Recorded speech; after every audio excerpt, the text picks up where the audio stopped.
The air that day tasted like a lit match. You know the smell: dry pine, hot dust, and that electric ozone charge that comes before a lightning strike. Only there were no clouds, just a brassy, endless sky and a wind that felt like it was coming straight off a blast furnace. August in these hills is always a gamble, a game of Russian roulette with nature. And that afternoon, I found out someone had just loaded another bullet into the chamber. It was a gate, a brand new, brutally simple, galvanized steel gate, blocking the old dirt road down to the lake. My lake, our lake. For 50 years, that bumpy track was the only way for a fire engine to get to its water source. The one thing that stood between our little community of clapboard houses and a hillside of the tinder-dry timber. This is how it begins. If you're watching Karenology, you probably know it's never just about a misunderstanding. Standing there on the other side of it was Mark Bishop, the new president of our homeowners association. He was dressed in a crisp white polo shirt and beige chinos, not a drop of sweat on him. He looked like he'd just stepped out of a country club catalog, a stark contrast to the wild, parched landscape around us. Next to him, a private security guard stood with his arms crossed, his expression as blank and solid as the new lock on the gate.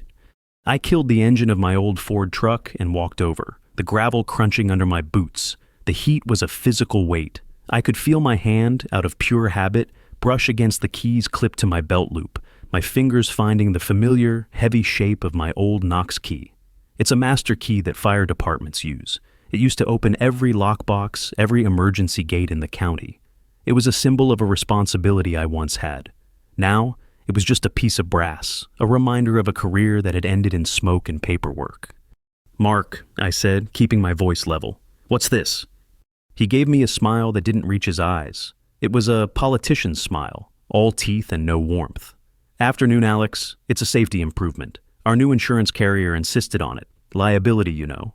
The wind rustled the dry leaves, and it sounded like a snake slithering through paper. "Liability? Mark, this is the only fire access to the lake. You've just turned this entire neighborhood into a death trap." He let out a small, condescending laugh. "Alex, I appreciate your passion, but you're not the county fire marshal anymore. We've had this area assessed by professionals. This road is a liability.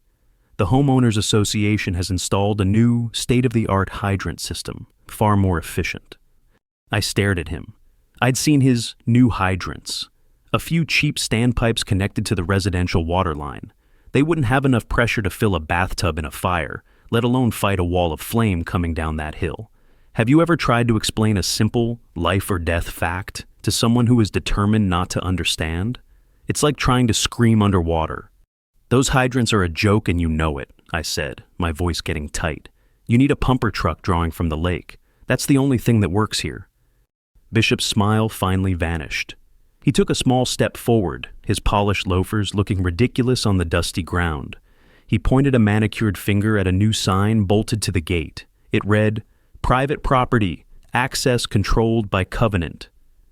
"The covenants are clear, Alex. The board has the authority. You seem to think you own this lake, but you don't, not today." He nodded to the guard, who took a deliberate step toward the gate, placing his hand on it. The message was clear. I just stood there for a long moment, the hot wind whipping around me. The smell of pine was so strong, it was almost suffocating. I looked from Bishop's smug face to the impassive guard, to the steel bars separating us from our only real protection. It wasn't about safety, it was about control. And I knew, right then, this was just the first move in a much dirtier game. My first call, of course, was to the county fire marshal's office. The man in that chair now was Frank Davis, a guy I'd trained 15 years ago. He was a good man, but he was a man who followed the rules, to a fault. His office was cool and quiet, a world away from the searing heat outside. He listened patiently, his face a mask of weary sympathy. When I was done, he sighed and slid a piece of paper across his desk. It was a letter, thick, creamy paper with the letterhead of a high-priced law firm in the city. "They're ahead of you, Alex," Frank said quietly. "They notified us last week. The letter certifies their new hydrant system meets all county codes and that they're assuming all liability." I picked it up. The legal jargon was dense, designed to confuse and intimidate. It was a fortress of words. "Frank, this is garbage. We both know that system won't work." He leaned back, the leather of his chair groaning. He looked old. My hands are tied, Alex. They have a certified letter from an engineering firm. They have a statement from their insurance company. On paper, they've checked every box. If I challenge them, they'll sue the county into the ground. I don't have the budget for that fight. He wouldn't look me in the eye. I felt a cold knot form in my stomach. This was the system I used to believe in, the system that was now being used to build a cage around us. I left his office without another word, the lawyer's letter feeling like a lead weight in my hand. Driving home, I saw the world differently. Every dry patch of grass, every rustling tree was a threat. I passed the little community hall and saw a notice being pinned to the board. I slowed down, my heart pounding a little harder. I already knew what it would be. I didn't even bother getting out of the truck. I could read the headline from the road, the letters crisp and bold against the white paper. It said, "A safer community, understanding our new fire preparedness plan." He wasn't just locking a gate, he was selling a lie, and he was getting everyone to buy it. He wasn't just selling a lie, he was hosting a party for it. The community meeting was held 2 days later in the cramped, stuffy hall that smelled of stale coffee and nervous sweat. The air conditioning was broken, and a single squeaky fan in the corner did little more than push the hot air around. Nearly everyone was there, fanning themselves with pamphlets printed on glossy paper. Bishop's Fire Preparedness Plan. I stood at the back, watching him work the room. He was a master at it, all smiles and firm handshakes, calling people by name. He made them feel safe. He made them feel smart. When it was my turn to speak, the room fell silent. Every eye was on me. I felt like a defendant in a courtroom where the verdict had already been decided. I kept it simple. I didn't use jargon. I talked about water pressure, wind speed, and the 30 minutes it takes for a spark to become an inferno. I explained that the lake was our only reliable fire break. "This isn't about convenience," I said, my voice echoing slightly in the quiet room. "It's about survival. Those hydrants Mark installed, they're a cosmetic solution to a lethal problem. They will fail when we need them most." Then Bishop took the floor. He didn't raise his voice. He didn't need to. He spoke with a calm, patronizing tone, like a patient teacher explaining something to a slow child. "Thank you, Alex," he began, that chillingly empty smile back in place. "We all respect your past experience. We truly do, but times change. Technology evolves." He paused, letting his words hang in the air. "What Alex is describing is a worst-case scenario, a 1 in a million chance, and frankly, all this talk of fire and death traps, it's irresponsible. It creates panic." He gestured around the room. "It lowers property values. Have you ever considered that? When people hear our community is a death trap, they don't want to buy homes here." He let that sink in. I saw it on their faces, the shift from concern to suspicion. He was painting me as the enemy, the guy who was costing them money.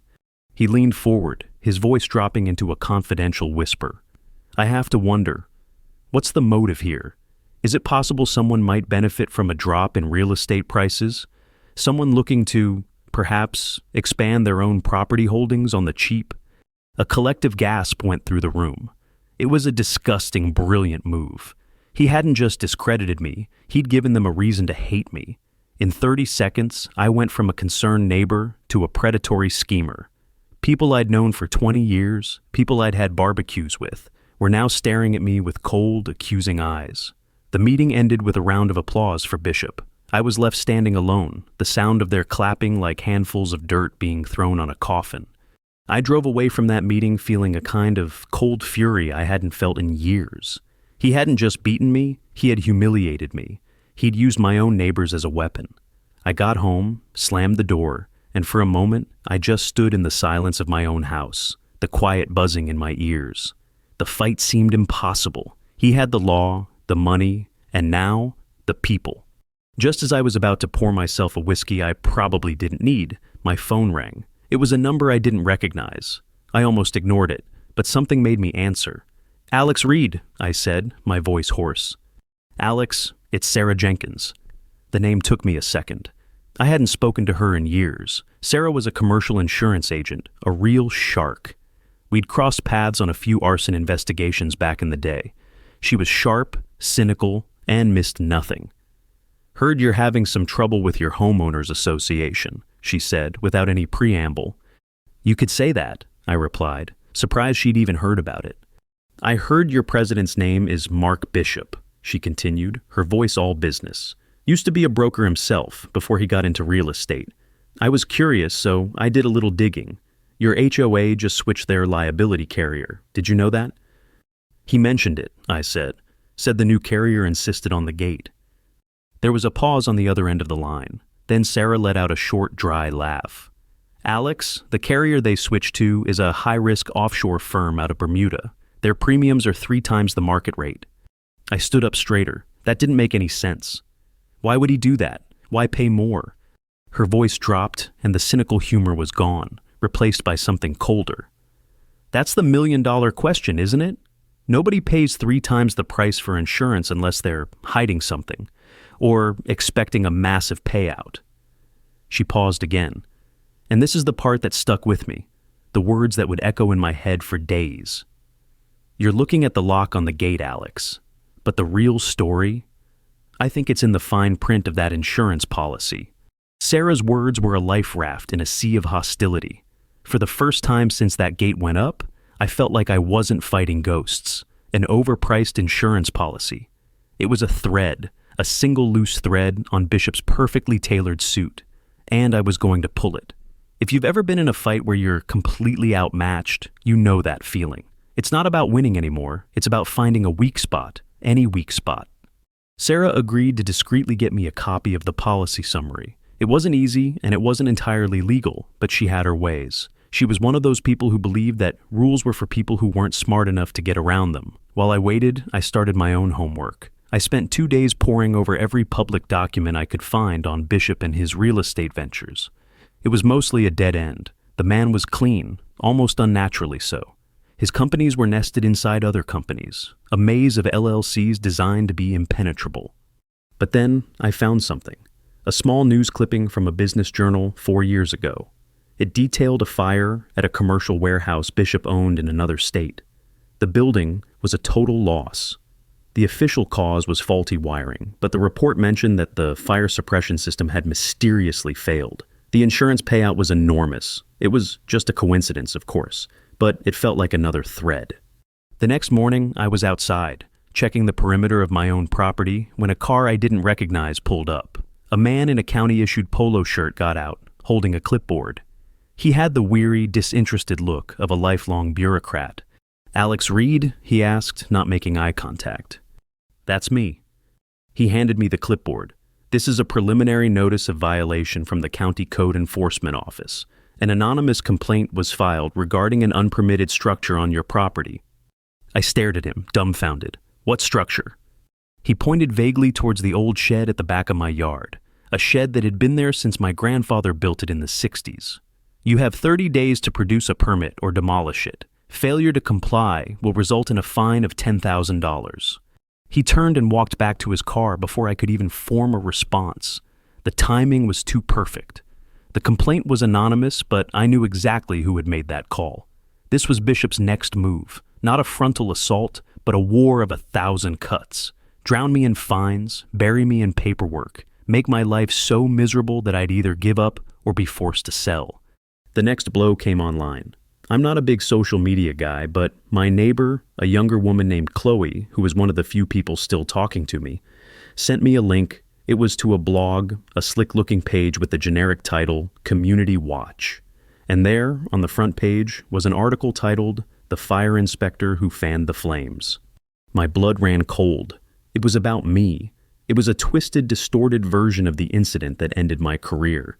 The article painted me as a reckless cowboy, an inspector whose negligence had led to a fire getting out of control. It mentioned the official reprimand, but left out the part where I was later cleared. It was a character assassination, pure and simple. Within hours, the link was all over the neighborhood forums. People were sharing it, commenting, calling me a hypocrite and a fraud. Have you ever seen your life twisted into a weapon against you? It's a gut punch that leaves you breathless. The worst part was Daniel. He was a young lawyer who had recently moved into the neighborhood and was on the Homeowners Association board. He'd been my one ally, privately telling me he thought the gate was a mistake. After the blog post went viral, he called me. "Alex, I'm sorry," he stammered, his voice thin and shaky. I have to resign from the board. My firm, they saw the article. They said being associated with this controversy is bad for business. I can't risk my career. And just like that, my last foothold inside the castle was gone. I was completely, utterly isolated. I was standing in my kitchen, the phone still in my hand, when an email notification pinged. It was from Sarah. The subject line was just one word: bingo. Attached was a scanned PDF, the summary of the insurance policy for the Quiet Pines Homeowners Association. I opened it, my heart pounding. It was pages of dense legalese, but Sarah had highlighted a few key sections in yellow. I scrolled down, reading her notes in the margins. Most of it was standard stuff. But then I got to a clause buried deep in the appendix. It was titled Catastrophic Event Enhancement Rider. The language was obtuse, but the meaning was terrifyingly clear. In the event of a total loss of property for a majority of the homes due to a named peril, and wildfire was at the top of the list, the policy didn't just pay for rebuilding. It paid a lump sum of $10 million to the Homeowners Association itself, a fund designated for community redevelopment and infrastructure improvement, to be managed at the sole discretion of the board president. I had to read it 3 times to believe it. He wasn't protecting the community. He wasn't just trying to control it. He was betting on its destruction. The gate, the phony hydrants, the discrediting of the one person who knew the real fire risk. It all clicked into place. It wasn't a safety plan. It was a business plan. Mark Bishop wasn't trying to prevent a fire. He was waiting for one. The air in my lungs turned to ice. $10 million. That was the price tag he'd put on our homes, on our lives. I looked out the window at the bone-dry hills, at the houses nestled among the pines, and all I could see were assets on a balance sheet, waiting to be liquidated by fire. The gate wasn't just about control. It was a choke point. It ensured that when the fire came, it would do its job thoroughly. For a moment, I felt a wave of pure, unadulterated rage.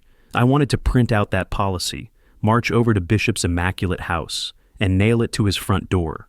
But I knew that wouldn't work. He'd just deny it, call it a forgery, bury me in lawsuits. His power was built on a wall of plausible deniability. Proving intent was impossible. I had a motive, but I had no proof of a crime, only the plan for one. My mind raced back to my days as an inspector. What do you do when the obvious evidence is inadmissible? You look for what's not there. You look for the corners that were cut, the procedures that were ignored. I needed to prove that his state-of-the-art hydrant system was a sham, not just to myself, but to everyone, in a way that couldn't be denied.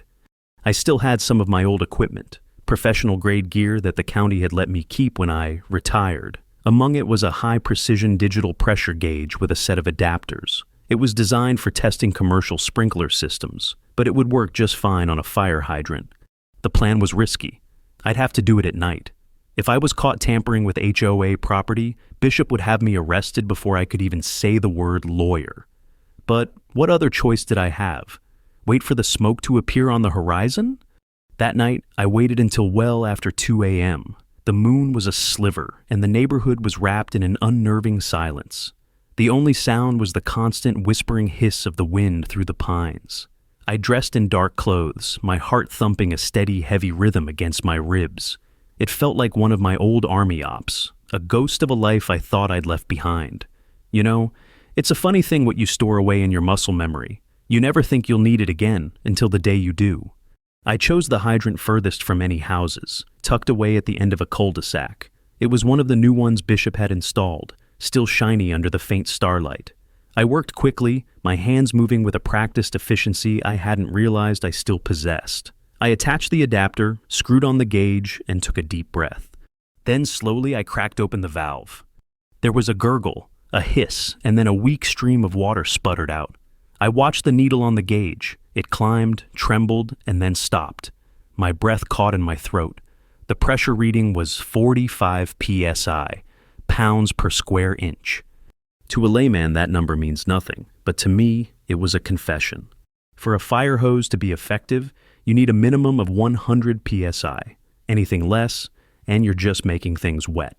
45 psi. That wouldn't be enough to put out a barbecue grill. The entire system was a lie, a prop. It was designed to look good on an engineer's report, to satisfy a checkbox for an insurance company in another country. but it would be utterly, catastrophically useless in a real fire. I took a picture of the gauge with my phone, the flash a brilliant, incriminating burst in the darkness. I had it. This was my first piece of hard, physical evidence. This wasn't a matter of opinion or interpretation. This was physics, and physics doesn't lie. As I was packing up my gear, a pair of headlights swept across the end of the street. I froze, my heart leaping into my throat. A security patrol car, the same one from the gate, was making its rounds. I ducked behind a large oak tree, my body rigid, every muscle screaming. The car slowed, its spotlight beam cutting through the darkness, sweeping across the houses and lawns. It passed over the hydrant, lingered for a second, and then moved on. The car continued down the street and turned the corner. I didn't breathe until its red taillights disappeared completely. I had gotten away with it, but it was a stark reminder of how little room for error I had.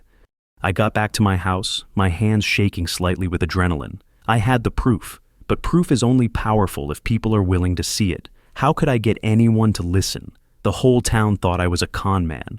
Bishop had poisoned the well so thoroughly that even if I showed them the picture, they'd probably accuse me of faking it.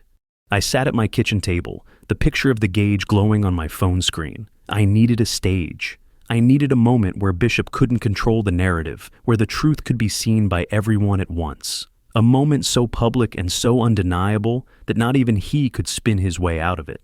And then an idea began to form. It was audacious, it was theatrical, and it was incredibly dangerous. It revolved around an annual community event, something so wholesome and public that he would never see it coming. The town's annual fire safety fair was in 3 days, and I was about to make it a day Mark Bishop would never forget. The fire safety fair was a town institution, a hokey but beloved event held every year in the park. There were free hot dogs, kids climbing on a shiny red fire engine, and firefighters demonstrating how to use a fire extinguisher. It was the perfect picture of small-town Americana, and this year, the Homeowners Association was a primary sponsor. It was Bishop's chance to play the hero, to publicly celebrate his so-called safety upgrades. It was also the perfect stage. Getting everything in place felt like planning a heist. My first call was to a contact at the local news station, a young, hungry reporter named Ben, who I'd fed a few stories to in the past. I didn't give him the whole story. I just told him there might be a significant public interest angle at the fair regarding the HOA's fire preparedness. I knew his editor wouldn't be able to resist a story that pitted a concerned citizen against a powerful HOA.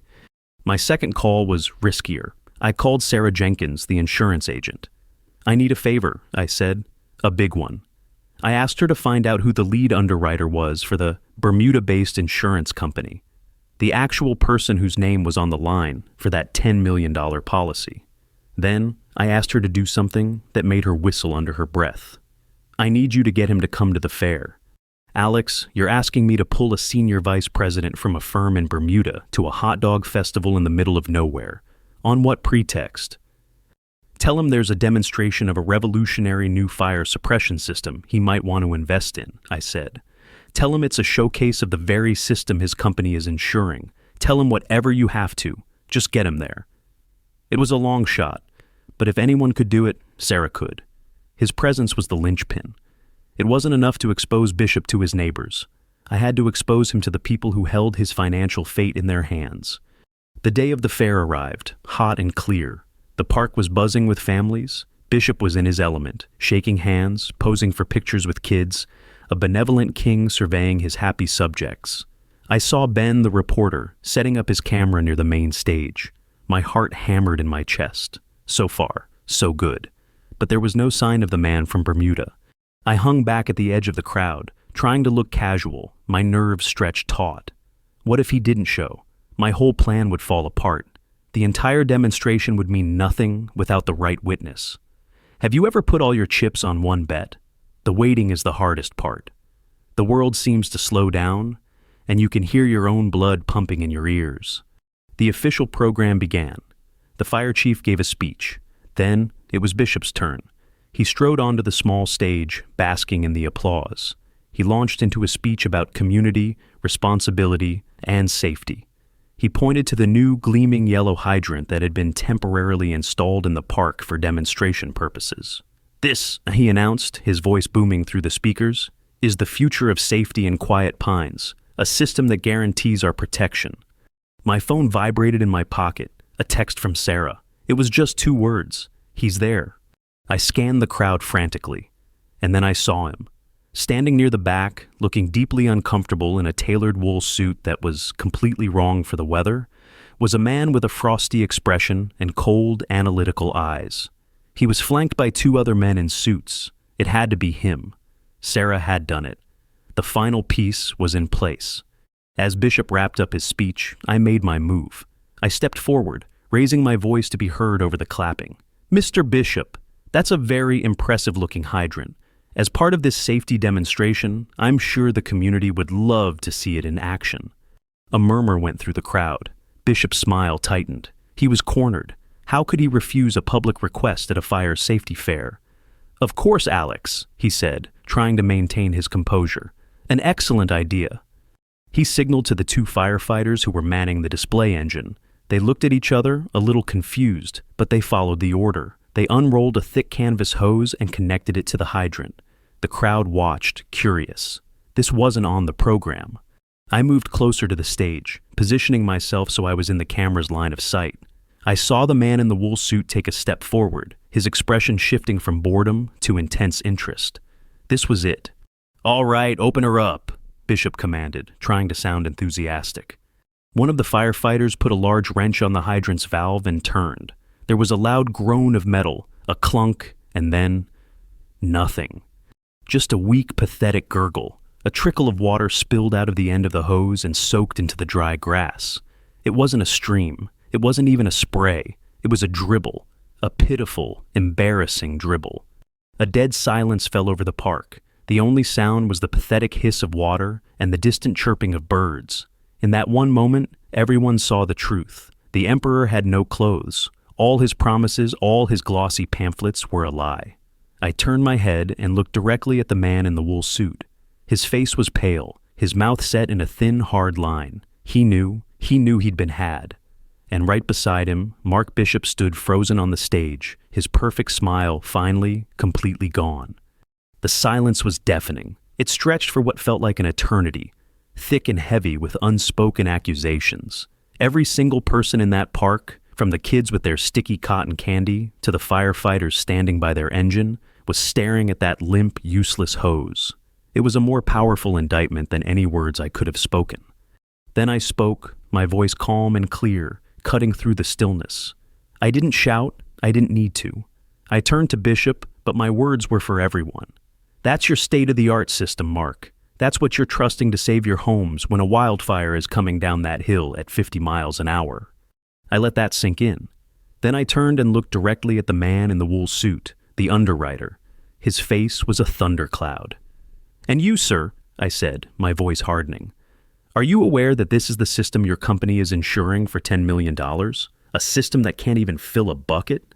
Are you also aware that the primary fire access to the lake, the only real source of water, has been illegally blocked by this man?" The underwriter didn't answer. He didn't have to. He gave Bishop a look of such pure, cold fury that I'd almost felt sorry for him. Almost. He turned to one of his aides and muttered something.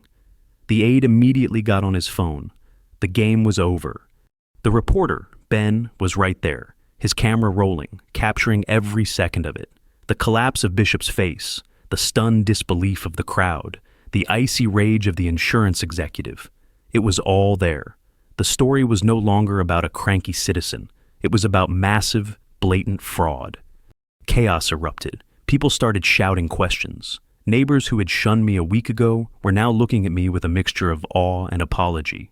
Bishop tried to stammer something about a malfunction, a temporary issue, but no one was listening. He was drowned out by the angry buzz of the crowd he had so carefully cultivated. He stumbled off the stage, his face ashen, and practically ran to his car.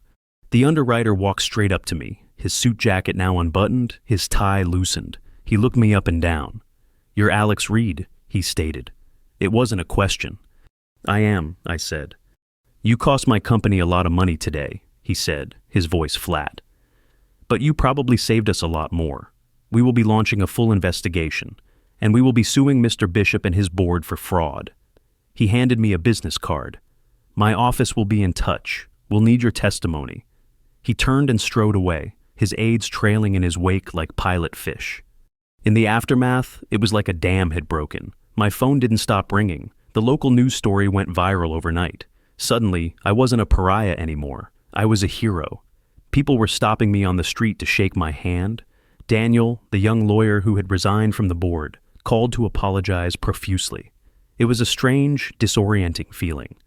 A week later, the steel gate at the boat ramp was gone, cut down with a torch by the county. The ugly private property sign was lying in the dirt beside it. The charges against me for the shed were dropped. The Homeowners Association board was forced to resign in disgrace. Bishop had disappeared. Rumor was he'd left town in the middle of the night.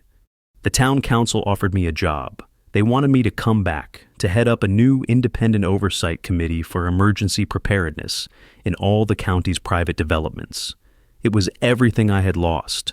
A chance to get my career back, my reputation restored, a steady paycheck. It was the easy path, the comfortable path. And for a day I seriously considered it. It would have been vindication, a neat, tidy ending to the whole mess.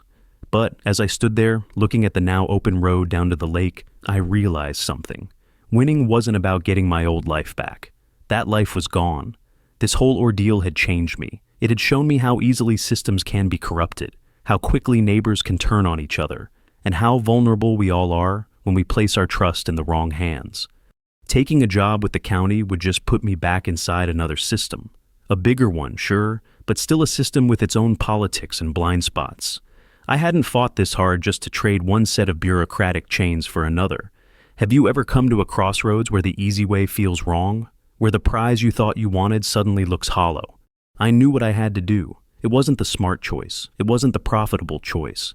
But it was the right one. It was the only one that felt true. I called the town manager the next morning and politely turned down the job. He was stunned. He couldn't understand why I would walk away from an opportunity to have real power, to be on the inside. But I knew that real power didn't come from a title or an office. It came from knowledge and the willingness to share it. Instead, I proposed something different. I told him I would help them create the new oversight committee, but I wouldn't lead it. I would be an unpaid consultant. My real work would be with the people. I started a series of free weekend workshops for anyone in the county who wanted to come. I taught them the simple things: how to read a pressure gauge, how to spot a faulty fire plan, how to read the fine print in an HOA's bylaws and insurance policies. I taught them how to hold the powerful accountable. My first workshop was held in the same park where Bishop had his downfall. I expected a dozen people maybe. 50 showed up. They brought notebooks and asked sharp, intelligent questions. They were plumbers, teachers, retirees, young parents. They were no longer a passive crowd waiting to be protected. They were becoming their own watchdogs. It was more satisfying than any job title could ever be. The price of this victory wasn't small. My life was no longer quiet. My phone rang constantly with questions from other communities facing similar issues. I became a reluctant expert, a symbol. The peace and anonymity I once had were gone, replaced by a sense of constant low-level responsibility. My relationship with some of my neighbors was permanently fractured. To them, I would always be the man who brought chaos to their quiet lives, the man who proved their safe little world was a lie. You can't unring that bell. A few months later, I was cleaning out my garage when Frank Davis, the fire marshal, pulled up. He got out of his car and walked over, looking more tired than I'd ever seen him. We stood there in silence for a moment, the autumn air crisp and cool around us. "Heard they caught up with Bishop in Florida," Frank said finally. "Federal marshals, wire fraud, mail fraud. They're throwing the book at him. He'll be gone for a long time." "Good," I said. It was all that needed to be said. Frank shuffled his feet. "Listen, Alex, about before, when you came to my office, I should have done more."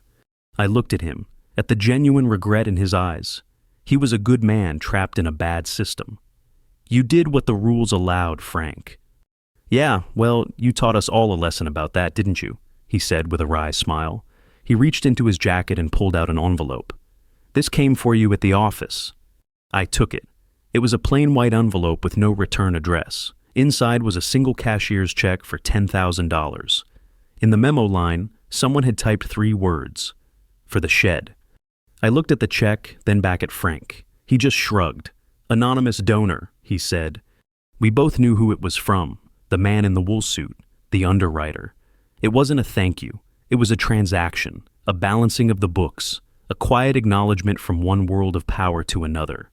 I stood by the lake that evening as the sun went down, turning the water to liquid gold. The air was cool and smelled of damp earth. The old fire access road was clear.